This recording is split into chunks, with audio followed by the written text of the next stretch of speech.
마음이 이렇게 칼칼하고 또 힘들 때가 있습니다. 그때는 이제 기도를 해야 되죠. 정말 힘들고 어려울 때는 우리 성도들이 주로 어디로 기도하러 갑니까? 어디로 가죠? 기도원에 가죠. 우리 미국은 기도원이 잘 있지는 않습니다만 한국은 웬만한 곳에 다 있어요. 그래서 정말 마음이 힘들고 어려울 때 하나님 앞에 좀 결단할 때 이제 기도원 가서 뭐 하루든 이틀이든 한 주든 한 달이든 많게는 여러 달, 또 더 많게는 뭐 1년 정도라도 이렇게 나아갈 때가 있지만 사실 우리 기독교 신앙이 사실은 기도원에서만 혹은 산속에서만 이루어진다 하면 어떻겠습니까? 그게 이제 건강한 바른 신앙의 삶은 아니다는 거예요. 물론 이제 힘들고 어려울 때 우리가 시간을 내고 또 하나님 앞에 더 기도에 집중하기 위해서 산에 올라갈 수도 있고 기도원에 갈 수도 있습니다만 그것은 이제 제한적으로 한정되어진 시간 속에서 기간 속에서 하는 것이지 그 산에서 사는 삶, 기도원에서 사는 삶이 기독교 신앙, 우리 믿음의 삶은 될 수가 없다는 거예요. 그래서 예수님께서 우리들을 향해서 말씀하신 게 뭡니까? 너희는 세상의 빛이다. 너희는 세상의 소금이다. 산속에 이렇게 머물러 있는 이런 신앙, 그 은혜롭죠. 은혜가 있죠. 그러나 거기에 머무는 신앙이 아니라 세상 가운데, 현실 가운데, 우리의 살아가는 삶 속에, 일상 가운데 내려와서 우리가 하나님의 나라를 이 땅 가운데 경험하고 하나님의 은혜를 우리의 일상의 삶 가운데 날마다 간절한 이런 마음으로 늘 하루하루 경험하고 또 믿음을 우리에게 주셨으면 그 믿음으로 살아가고 또 하나님이 은혜 주셨으면 그 은혜로 살아가고 하나님이 사랑을 주셨으면 그 사랑으로 살아가는 삶이 우리 가운데에 있어야 하는 것입니다. 그래서 우리의 기독교 신앙, 성경에서 말하는 이 믿음은 결코 단순히 형이상학적이라든지 이상주의적이라든지 추상적인 그런 부분에만 머물러서는 안 되고요. 무엇이 사실은 따라와야 되느냐? 우리의 삶 가운데 그 하나님의 은혜로 살아가는 삶이 우리 가운데 반드시 동반되어져야 하는 것입니다. 그래서 천국도 죽고 나서 가는 하나님의 나라, 유토피아 정도로 생각하는 것이 아니라 사실은 오늘 이 시간, 지금 우린 그 하나님의 나라를 우리의 삶 가운데 날마다 우리의 기도의 제목으로 삼고요. 하나님의 통치와 다스리심과 하나님이 부어주시는 은혜와 긍휼하신 사랑 가운데 하나님을 경험하는 삶으로 우리가 살아내는 그런 은혜가 우리 가운데 있어야 할 것입니다. 오늘 본문에 보면은 예수님께서 용서에 대해서 이렇게 가르쳐 주시죠. 용서라는 이 개념도 단순히 이런 이론적이고 뭐 추상적인 뭐 종교적인 이런 것이 아니라 사실 결국 우리의 삶 가운데에 이것을 살아내는 삶을 요구하시고요. 우리 모든 관계에 있어서 우리의 믿음을 이루어가고 우리의 믿음의 내용을 채워가는 한 중심적인 부분으로서 용서를 우리가 경험하고 또 용서를 이루어가는, 용서를 하는 이와 같은 부르심 가운데 있다는 사실을 우리는 기억해야 할 것입니다. 오늘 본문의 배경은 이렇습니다. 우리 18장 1절부터 읽지는 않았지만 예수님께서 제자들에게 이렇게 가르치시던 중에 제자들이 예수님께 묻죠. 천국에서 과연 큰 자가 누구입니까? 라고 묻습니다.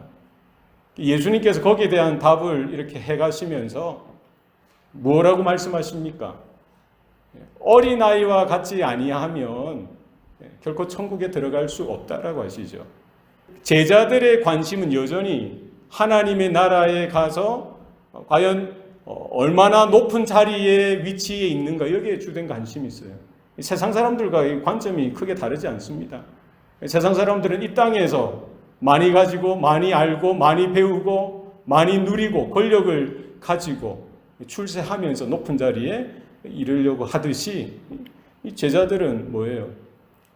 현실에서 하나의 천국이라는 하나님의 나라라는 유토피아 그 이상에 대한 그 삶에 있어서 동일하게 그와 같은 관점으로 누가 과연 높은 위치에 높은 자리에 있을 것인가 여기에 관심이 있었던 것이죠. 예수님께서 뭐라고 말씀하시는 거예요? 직접 그 어린아이 하나를 그들 앞에 세우시면서 이 어린아이와 같지 아니하면 결단코 천국에 들어갈 수 없다라고 말씀하시는 거예요. 그러니까 천국 들어가서 뭐 얼마나 높은 자리에 있느냐 이것은 둘째 문제고 이 어린아이와 같지 아니하면 누구든지 결단코 천국에 들어가는 것조차 허용되어질 수가 없다라고 말씀하시죠. 그리고 이어서 말씀하시는 것이 이 어린아이와 같이 자기를 낮추는 자가 천국에서 큰 자이니라 라고 말씀하십니다. 그리고 누구든지 나를 믿는 이 소자 중 하나를 영접하면 나를 영접하는 것이 될 것이다 라고 말씀하시고요.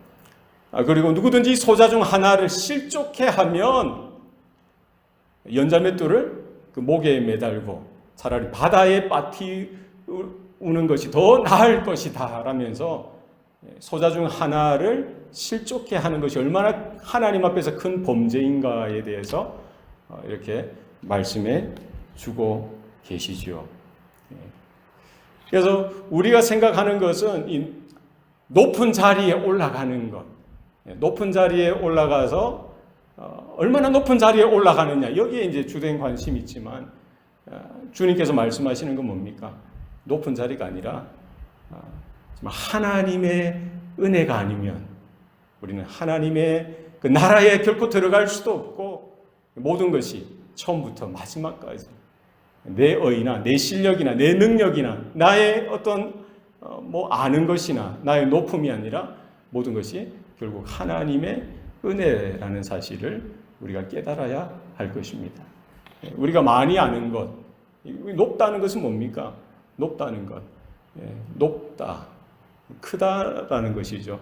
그래서 우리의 지식이 많아지면은 많아질수록 그리고 우리의 뭐 능력이 우리가 할 수 있는 것이 이렇게 많아지면 많아질수록 또 우리가 가지고 있는 것이 커지면 커질수록 우리가 행사하는 영향력이 커지면 커질수록 사실 높아지는 것이죠.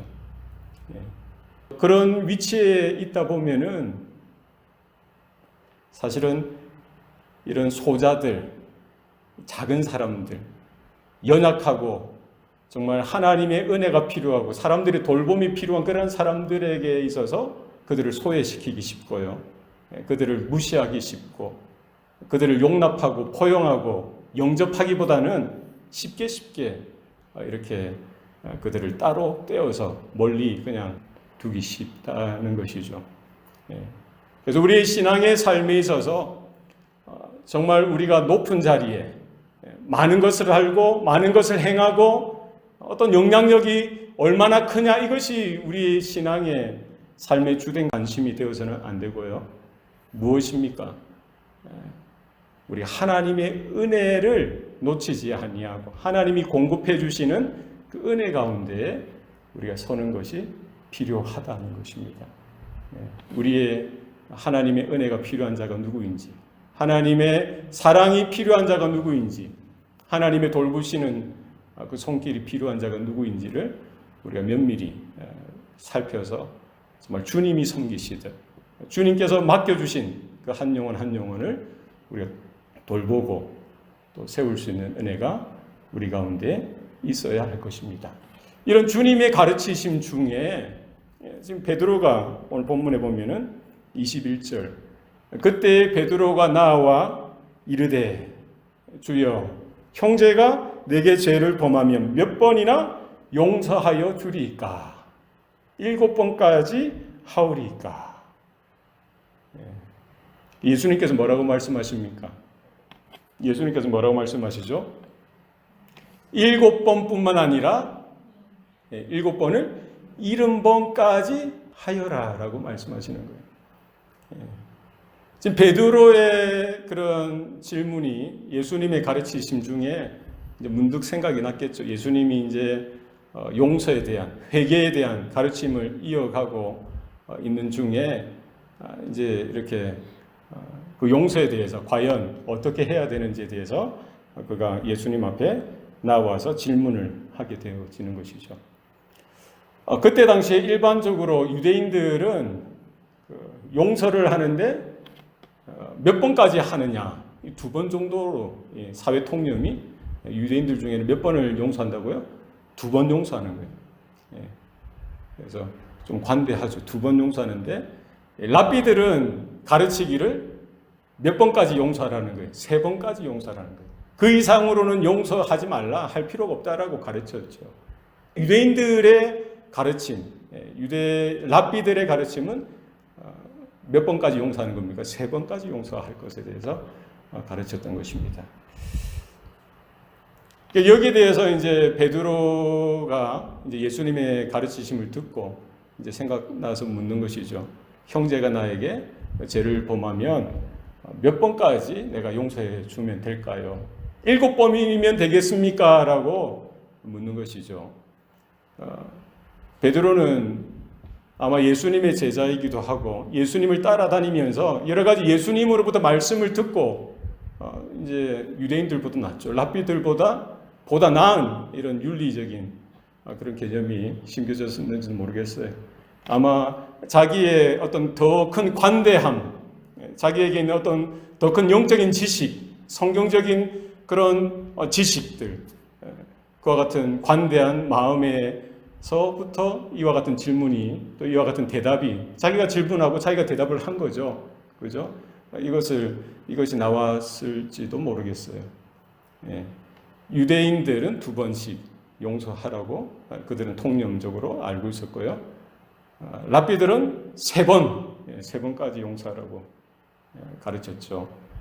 베드로는 그 3번에 곱하기 2 플러스 1에서 몇 번을 7번.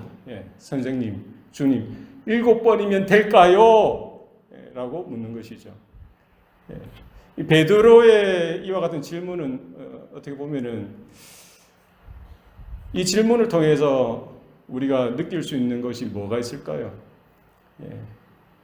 베드로는 아마 자신의 그런 마음에, 자신의 영적인 영성의 믿음에, 자신의 그 지식의 경험의 최대치를 이야기했을 것입니다. 자기가 짜낼 수 있는, 자기가 알고 있는, 자기가 경험해왔던 최대치를 자기가 할 수 있는 최고의 것을 이야기를 했겠죠. 그러나 주님의 대답은 단순히 7번뿐만 아니라 7번씩 70번까지라도 해라라고 주님이 요구를 하시는 것이죠. 사실 여러분 곰곰이 생각해 보시기 바랍니다. 여러분은 몇 번 정도 용서하는 게 적합하다라고 생각합니까? 여러분들은 몇 번까지 용서하실 수 있겠습니까? 여러분 몇 번 정도 용서하실 수 있겠어요? 여러분 삶의 지금까지 경험에 비춰보든지 여러분의 믿음의 그릇, 여러분의 성경적인 지식의 그릇 동원해서 사실 여러분 몇 번 정도면 족할까요? 세상 사람들은 한 번도 사실은 힘든 거예요. 한 번 용서하는 게 쉽나요? 한 번 용서, 제대로 용서하는 것도 쉽지 않죠. 2번, 3번도 결코 작은 게 아닙니다. 7번도 사실 작은 거 아니죠. 7번 하려면 얼마나 힘들겠어요. 여러분, 누군가가 여러분의 이웃이나 친구가 어떤 사람이 여러분에게 똑같은 그 잘못을 7번이나 잘못을 해놓고 7번 와서 좀 용서해달라. 내가 실수였다. 내가 잘못 생각했다. 이러면 7번까지 여러분 용서하실 수 있겠어요? 사실 7번 하는 것도 쉽지 않습니다. 그렇지 않겠어요? 쉽지 않아요. 3번도 힘들 것 같아요, 저는. 2번도 저는 사실 힘들 수도 있는데, 베드로는 크게 질렀어요. 크게 질렀는데, 예수님의 정답은, 예수님의 요구는 단순히 2번, 3번, 7번, 이것이 아니라 7번을 70번까지 해라. 이게 사실은 말이 됩니까? 안 됩니까? 말이 안 되는 요구를 지금 예수님이 하고 계시는 거예요. 가능합니까? 안 가능합니까? 가능하지 않은 것을 지금 요구하시는 거예요. 그렇지 않습니까? 7번씩 70번을 하면은 7749 그냥 수치적으로 수식으로만 계산해도 490번을 용서하라는 거예요. 그러나 예수님이 하시는 이 요구는 단순히 뭐 7번씩 70번 해가지고 숫자적으로 산술적으로 490번만 하고 491번째는 그냥 용서하지 말라 이런 말씀이 아니겠죠.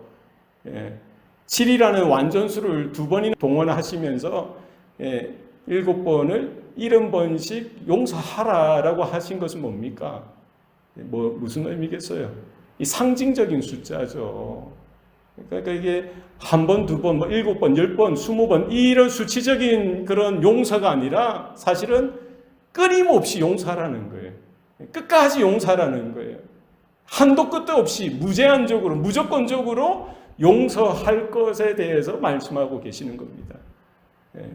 베드로가 생각했을 때나 제가 생각하고 우리가 생각할 때도 마찬가지죠. 예수님의 요구는 결코 이 땅의 그 어떤 인생도 받아들일 수 있습니까? 요구에 예수님 그렇습니까? 저 그러면 490번 하겠습니다 하면 손 들고 나올 사람이 있겠어요? 사실은 말도 안 되는 요구를 주님이 하셨고요.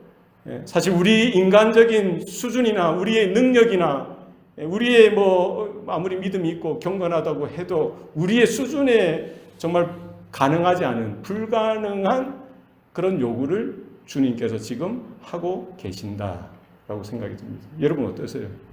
그렇지 않습니까? 누가 이거를 응답하면서 할 수 있겠어요? 이 말은 거꾸로 이야기하면 뭡니까? 우리 사람의 능력으로 우리의 어떤 이성적인 의지적인 우리의 감성적인 어떤 사랑이 아무리 많고 용서하는 그런 이 불쌍히 여기는 마음이 아무리 많아도 우리 수준으로는 도저히 용서는 한 걸음도 갈 수 없다라는 사실에 대해서 주님이 말씀하고 계시고요. 그리고 이어서 그 예를 이제 1만 달란트 빚진 자에 대한 설명을 덧붙여서 하시죠. 그리고 1만 달란트를 탕감받았음에도 불구하고 자기 동료가 자기 100데나리온을 빚진 것을 용납하지 못하고 그것을 그 형편을 살피지 못하고 자기가 불쌍히 여김을 받았으면 그 동료도 그 친구도 정말 불쌍히 여길 수 있는 그런 정도가 되어져야 되는데 그러지 못했던 그 예를 드시지 않습니까? 결국 우리가 용서할 수 있는 것은 우리 사람에게, 우리 성도들에게 그 어떤 용서의 근거가, 용서의 시작이, 용서의 어떤 내용이 있는 것이 아니라 누구에게 용서의 출발점이 있다는 거예요. 왕이신, 주인이신 그 하나님께 용서의 시작이 있고, 용서의 근거가 있고, 용서의 내용이 있다는 사실에 대해서 주님이 말씀하고 계시는 거예요. 우리 사람들은 용서를 한 번 하냐, 2번 하냐, 몇 번 하느냐 여기에 관심이 있지만 우리가 첫 걸음부터 490번이든 그 이상이든 사실 용서는 우리의 것이 아니라 용서는 누구의 것이라는 거예요? 하나님 아버지, 우리의 왕이신, 우리의 주인이신 그분으로부터 우리가 그 용서의 은혜를 받는 거예요. 그러니까 주님께서 요구하시는 것은 이거예요. 정말 말도 안 되는 정말 불가능한 그 수준을 요구하시지만 사실은 그와 같은 용서의 은혜를 먼저 누구에게 주셨다는 거예요. 저와 여러분에게, 베드로에게, 우리 성도들에게 먼저 그와 같은 엄청난 말도 안 될 정도의 그와 같은 영원하고 무조건적이고 불가항력적인 하나님의 용서를 우리들에게 허락해 주셨다는 것을 말씀해 주고 있는 것이죠. 그래서 우리가 주기도문을 통해서 주님께서 가르쳐 주신 그 기도도 그렇죠. 우리가 우리에게 죄 지은 자를 사하여 준 것 같이 우리 죄를 사하여 주시옵소서. 결국 우리가 누군가의 죄를 용서할 수 있는 것은 출발점이 나에게 있는 어떤 경건이나 나에게 있는 어떤 관대함이나 나에게 어떤 영적인 지식이나 지금까지 살아왔던 삶의 지혜나 경험이나 거기에 있는 것이 결코 아니라 결국 누구에게 있다는 거예요. 주님께로부터 받은 그런 용서의 사죄의 그 은혜에 대한 감격과 그 은혜에 대한 확인이 선행되어져야 하는 것이죠. 무엇을 위해서 주님께서 이 땅에 오셨고, 왜 주님께서 그 고난의 길을 걸어가셨고, 왜 주님께서 양손과 양발에 못 박히시면서 피 흘려 죽임을 당하셨는지, 말도 안 되는 그런 사랑을, 말도 안 되는 그 용서를, 말도 안 되는 그런 은혜를 누구에게 주신 거예요? 먼저 우리들에게 베풀어 주신 거예요. 근데 우리는 여기에 대한 전혀 상식이나 지식이나 이해나 인정이 전혀 없고요. 이건 당연하다라고 생각하고 그냥 묻어두는 거예요. 이것은 내가 받을 만하니까, 이것은 나에게 적합한 것이니까 당연한 것처럼 생각하고요. 그렇게 살아가는 거예요. 그러다 보니까 사실 나에게 빚을 지고 나에게 잘못한 그 형제, 그 이웃들의 그런 과오가 눈에 너무나 잘 들어오는 것이죠. 나는 사실은 하나님의 은혜를 받았고, 하나님의 긍휼을 받았고, 하나님의 구원을 경험했고, 하나님의 주신 좋은 것들을 경험했으면 그것이 은혜로 우리 전인격적으로 동화되어지고 감격되어지고 감사가 터져 나와야 되는데, 이 모든 은혜는 묻어버리고, 이런 감격과 감동도 묻어버리고 그냥 지식만 커져서, 여기에 대한 지식은 있을 거 아니에요? 그것만 가지고 사람들을 바라보니까 자기에게 잘못한 과오들을 있는 그대로 참 얼마나 힘들었을까, 얼마나 힘들까. 정말 그와 같은 환경 속에서, 그와 같은 어려움 속에서 살아가는 그 빛에 눌리는 거 아니겠어요? 그 죄에 눌린, 죄의 짐에 눌려서 살아가는 그들을 바라보면서 얼마나 힘들고 어려울까, 그것을 헤아리고요. 그것을 이해하고 정말 주님께서 나에게 허락하신 그 소자 중 하나로 우리가 인식하고 그를 정말 가슴에 영접하고 마음으로 영접하고 그들을 용서하고 용납하고 인정하고 함께 주님께서 주신 그 구원의 은혜 가운데, 용서하심의 은혜 가운데 나아갈 수 있어야 되는데 그러지 못하고요. 이원론적이죠. 철저하게 이원론적이에요. 자기가 받은 것, 자기가 경험한 것은 엄청난데 이건 사실 계산할 수 없는 거예요. 그걸 다 깡그리 무시하고 잊어버리고, 100데나리온 그게 뭐라고, 100데나리온 그게 더 그 태산보다 더 크게 생각되어지는 것이죠. 말이 됩니까? 여러분, 이 한 데나리온은 당시 노동자 하루 품삯이었어요. 그럼 100데나리온은 며칠 품삯입니까? 100일 품삯이에요. 오늘날 만약에 100불을 번다면은 100일이면 얼마입니까? 10,000불이죠. 결코 작은 돈은 아닙니다. 결코 작은 돈은 아니에요. 그러니까 용서해 주는 것이 결코 쉽게 되어지지는 않습니다. 큰 짐과 같은 걸 수 있어요. 100일치의 그런 임금을 벌어들여야 될 그 돈을 한꺼번에 그냥 탕감해 줄 수 있는 게 쉽나요? 쉽지 않죠. 그러나 내가 받은 것만 생각한다면, 내가 받은 것만 생각할 수 있다면, 내가 받은 것을 기억해낼 수만 있었다면 사실은 이건 사실 쉬운 일이 되어지는 것이죠. 그는 얼마를 빚졌어요? 1만 달란트를 빚졌어요. 한 달란트에 6,000데나리온입니다. 한 달란트에 얼마요? 6,000데나리온. 그러면 1만 달란트면은 몇 데나리온입니까? 6천만 데나리온이에요. 계산이 됩니까? 한 데나리온이 하루 품삯이고 100데나리온 100일 품삯이었죠. 그러면 1만 달란트면은 며칠 동안 품삯이에요? 6천만 일이에요. 6천만 일. 계산이 좀 안 되죠. 그죠? 우리가 하루 365일 꼬박 일을 한다고 해도 6천만 데나리온을 따지면이니까 16만 4,383년을 일을 해야, 그것도 꼬박 쉬지 않고 365일 꼬박 일을 해야 벌 수 있는 돈이더라니까요. 얼마요? 며칠요? 16만 4,383일. 그러니까 이 1만 달란트는 사실은 우리가 1년, 2년, 10년, 20년, 100년, 200년 이런 개념이 아니라 16만 4천, 헤아릴 수 없는, 이게 뭡니까? 말도 안 되는 엄청난 죄의 짐을 우리는 죄의 빛을 탕감받았던 거예요.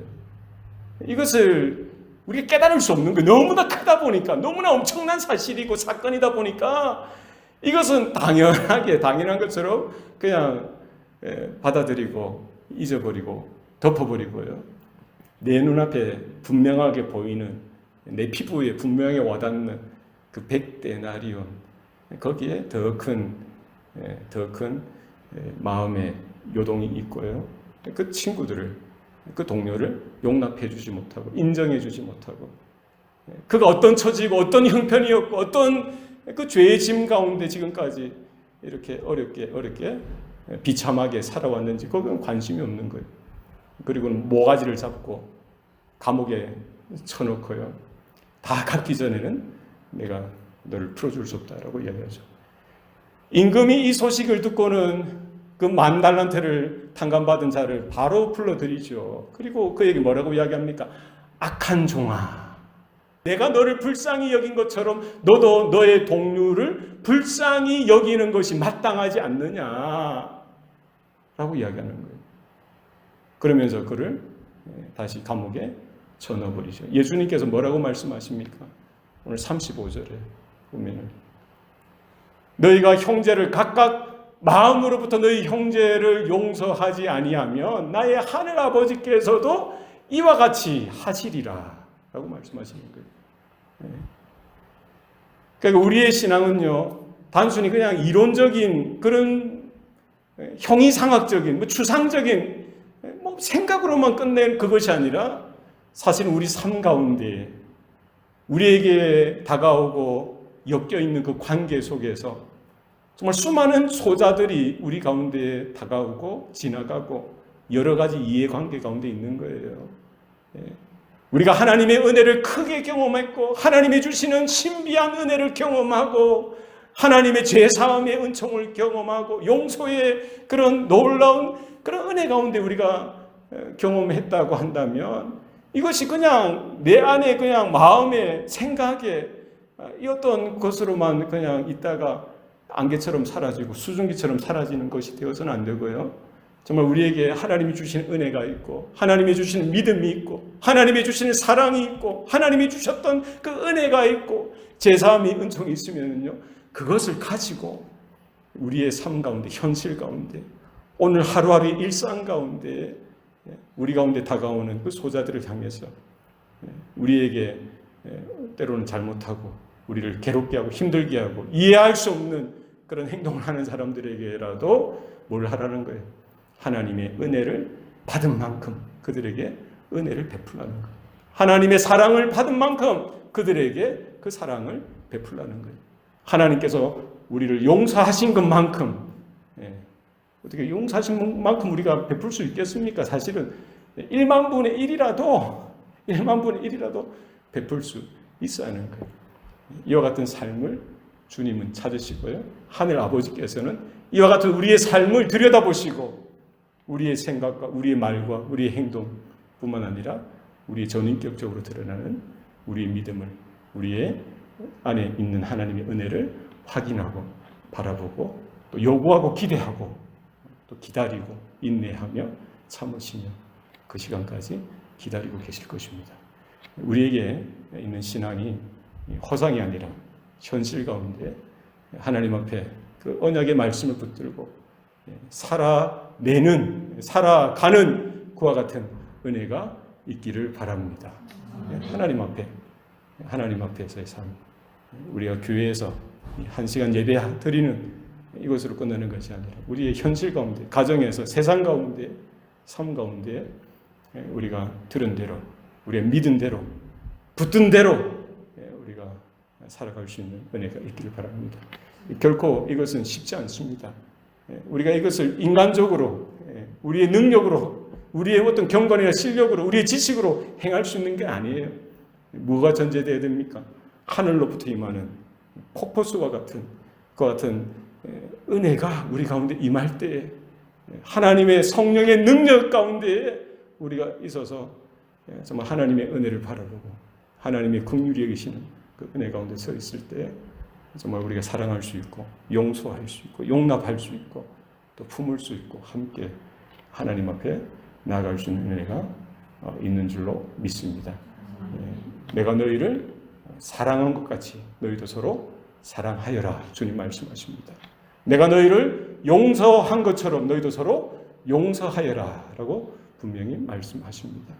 여러분, 주님의 음성을 들으시고 우리가 받은 그 은혜가, 그 용서가 어떠한 것인지 우리가 마음에 깊이 말씀을 통해서 확인하고 새기시고, 하나님 우리에게도 믿음을 따라 순종하고, 하나님께서 나에게 긍휼을 베풀어 주셨듯이 내 형제를, 내 이웃을 긍휼히 여길 수 있는 그런 은혜와 능력을 하나님 더입혀 달라고 우리가 기도할 수 있기를 바랍니다. 하나님 주신 그 능력 가운데 서서 믿음으로 살아가는 저와 여러분의 삶이 되시기를 축복합니다. 기도하시겠습니다.